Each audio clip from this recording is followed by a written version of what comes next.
Assalamualaikum warahmatullahi wabarakatuh. Perkenalkan, nama saya Muhammad Syabani Khalid dari kelas DS4501 dengan NIM 13052130048. Kali ini saya akan membagikan beberapa praktik terkait keamanan yang bisa diterapkan pada MySQL. Terdapat beberapa praktik yang bisa diterapkan seperti mengubah nilai port, menghapus dan menonaktifkan file MySQL history, dan lain sebagainya. Beberapa praktik ini akan dijelaskan oleh saya secara bertahap. Pertama, kita bisa mengubah nilai portnya dengan tujuan mengurangi exposure terhadap serangan umum seperti serangan brute force dan mengurangi resiko kerentanan keamanan. Jadi untuk mengubah nilai portnya bisa mencari file my.ini, lalu mencari nilai property port dan mengubah nilai portnya menjadi nilai yang diinginkan. Dalam kasus ini saya mengubah nilai defaultnya yang semulanya 3306 menjadi 3310. Selanjutnya yang harus diubah juga dari sisi servernya.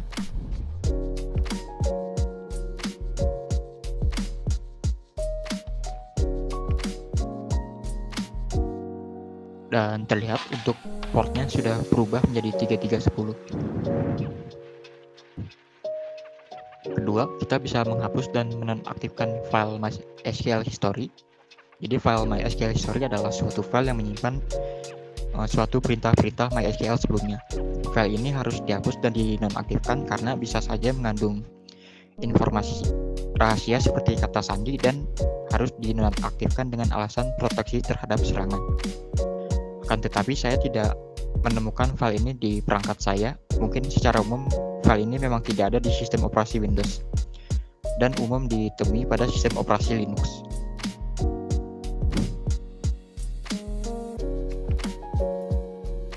Jadi cara menghapusnya ialah dengan menggunakan command rm lalu diarahkan ke directory user dan ke file.mysql_history. Setelah itu untuk menonaktifkannya ialah dengan cara mengisikan nilai def null ke variabel mysql_hisfile. Lalu saya akan mencontohkan cara membuat akun di MySQL serta memberikan hak aksesnya.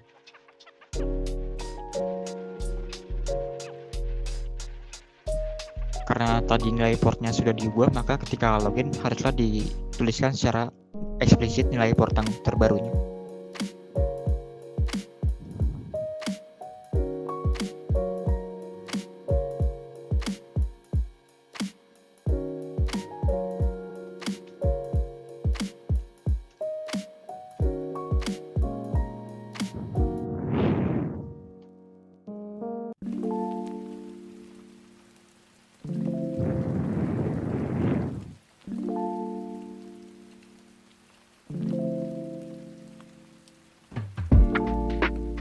Jadi untuk membuat suatu pengguna bisa menggunakan command create user lalu diisikan dengan nilai nama usernya serta alamat hostnya. Dalam kasus ini saya memberikan alamat localhost untuk nilai hostnya. Setelah itu saya mencoba menampilkan tabel user dari database MySQL. Terlihat di sini sudah ada user yang didaftarkan sebelumnya.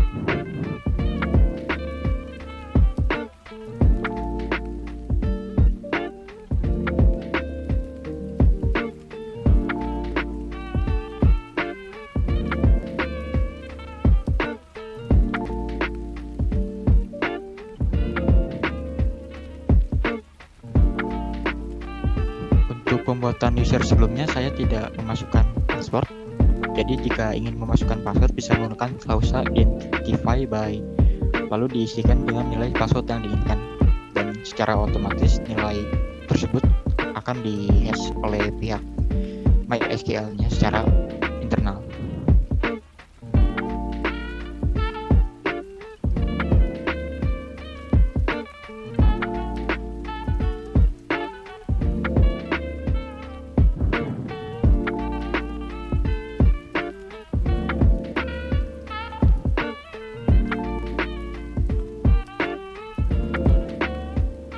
Lalu saya mencoba menggunakan karakter wildcard di sini. Jadi dalam kata lain maksud dari command ini adalah membuat pengguna dengan nama nyabar lalu diisikan nilai hostnya adalah bisa dengan nama apapun selama akhirannya itu .example.com. Sebagai contoh, pengguna dengan nama bar bisa login ke MySQL di alamat host1.example.com atau host2.example.com atau apapun selama akhirannya adalah .example.com. Lalu pengguna tersebut diberikan password. Dan terlihat di sini sudah berhasil didaftarkan.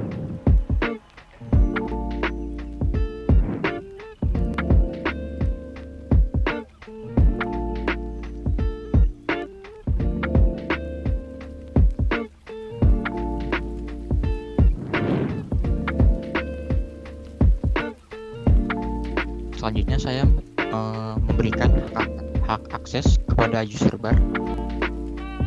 Jadi maksud dari komen ini adalah pengguna bar bisa melakukan apapun ke database apapun dan ke tabel apapun. Sebagai contoh, dia bisa melakukan select, insert, update, dan delete maupun perintah-perintah lainnya. Selain itu, saya juga memberikan comment with grant option yang berarti user bar ini bisa memberikan hak akses juga kepada user yang lain. Sedangkan user yang sebelumnya tidak diberikan comment with grant option, jadi user tersebut tidak akan bisa memberikan user yang lain hak akses.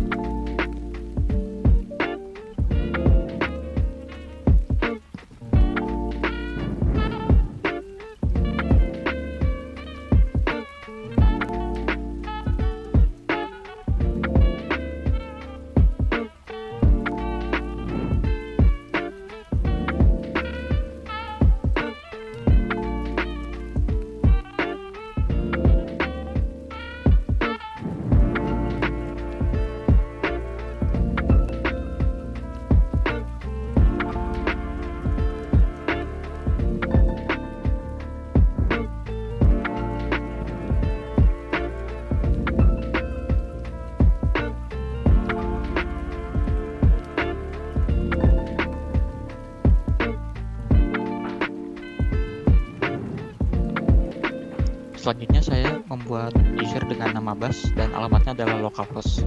Setelah itu saya memberikan hak akses select dan delete untuk database pelajar dan tabel mahasiswa kepada user tersebut. Jadi dalam kata lain, user bus hanya bisa melakukan perintah select serta delete untuk database pelajar dan tabel mahasiswa. Tidak bisa melakukan perintah yang lain untuk tabel yang lain juga.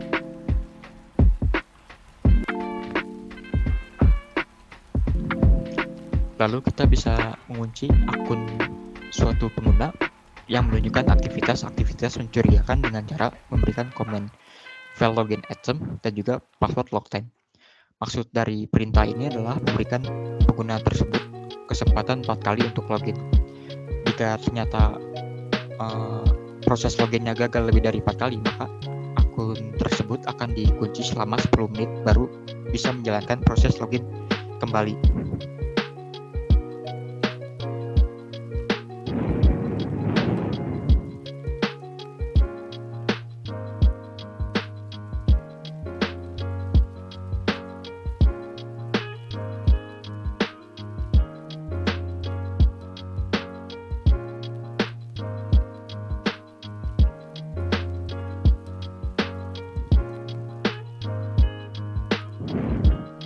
Tetapi karena saya menginstal MySQL lewat SAM, maka saya tidak bisa menggunakan perintah ini karena tidak tersedia di MariaDB.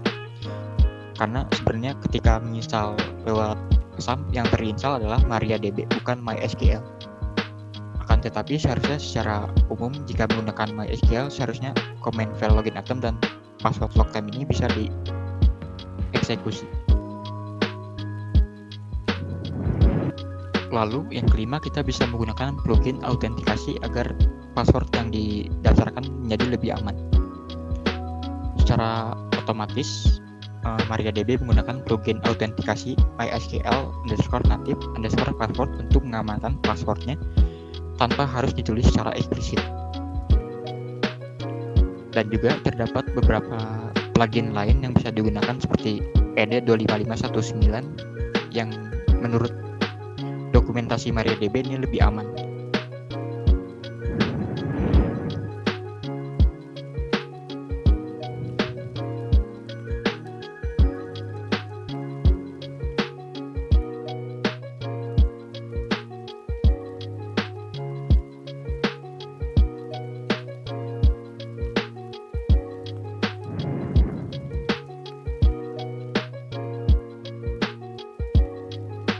Tetapi saya tidak bisa menggunakan plugin tersebut karena terkendala di proses instalasi pluginnya. Berikut adalah dokumentasi MariaDB-nya yang menyebutkan bahwa tidak direkomendasikan memakai MySQL native password dan menyuruh memakai plugin yang lain.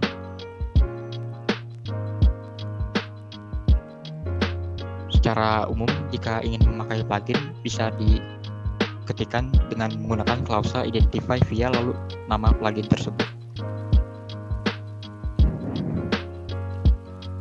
Selanjutnya kita bisa mengecek dan menghapus hak akses setiap akun. Terlebih dahulu saya akan masuk ke user bus terlebih dahulu.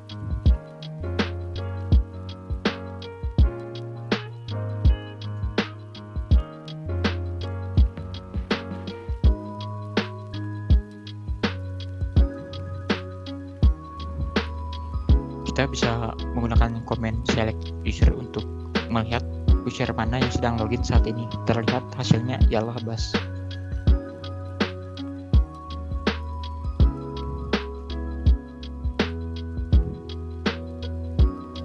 Lalu kita bisa melihat hak akses apa saja yang diberikan pada suatu user. Dalam kasus ini user yang dimaksud ialah Bas. Pertama, ada hak akses login. Selain itu ada hak akses select dan delete untuk database belajar dan juga tabel mahasiswa yang diberikan kepada user bus.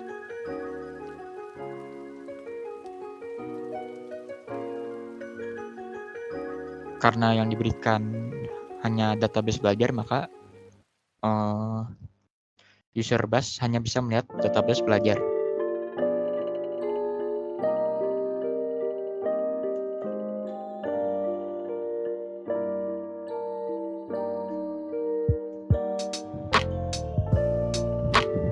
Dan juga karena yang diberikan hanya tabel mahasiswa, user bus hanya bisa melihat tabel mahasiswa tersebut.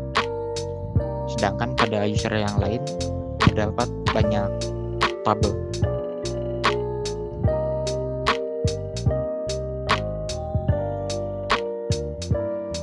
Terlihat pada user root terdapat tabel-tabel lain pada database belajar.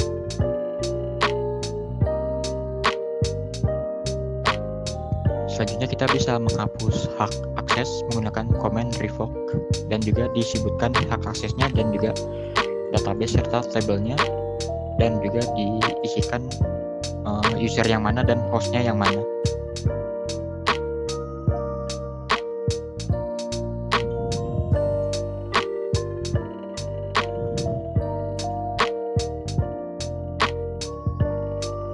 Di sini saya menghapus hak akses milik user bar dan yang dihapus adalah semua hak akses.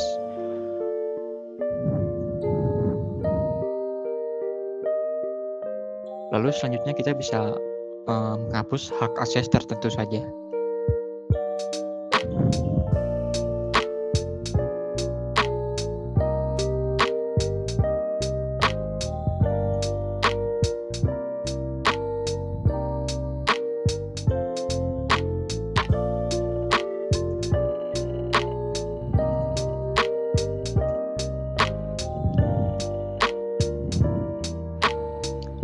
Di sini saya mencontohkan terlebih dahulu untuk user bus bahwa dia masih bisa melakukan delete.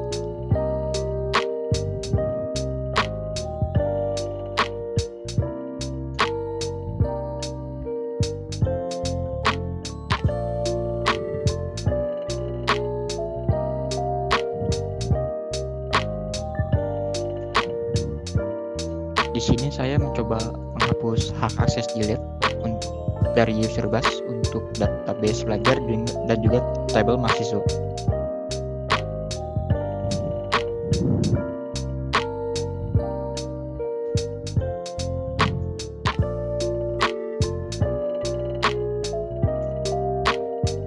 Terlihat bahwa user bar sudah tidak bisa lagi melakukan hak delete karena sudah dicabut hak aksesnya oleh user root.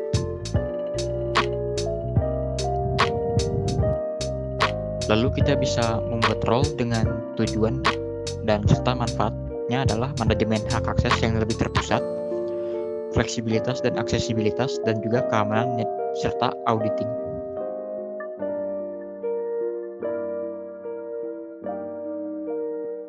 Berikut adalah komen-komen yang digunakan untuk membuat role.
Jadi yang pertama saya lakukan adalah membuat 3 role. Yang pertama adalah bisa semua, bisa baca, dan juga bisa edit. Setelah itu saya memberikan hak akses semua hak akses kepada role bisa semua. Lalu saya memberikan hak akses hanya select untuk role bisa baca, dan juga saya memberikan hak akses insert, update, dan juga delete untuk role bisa edit. Setelah itu saya membuat 3 user terlebih dahulu yang mana nantinya akan diberikan role-role yang sesuai.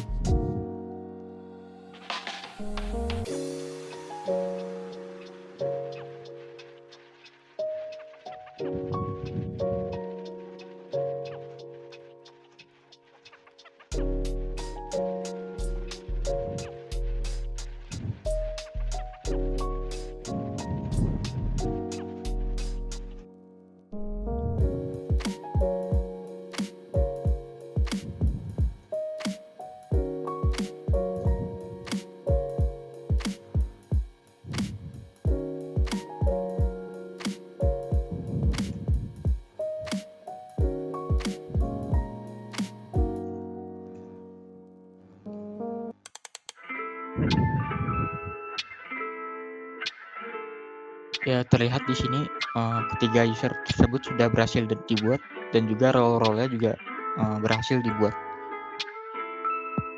Seperti yang diketahui, dengan menggunakan role maka memberikan hak akses menjadi lebih mudah dan juga menjadi lebih terpusat.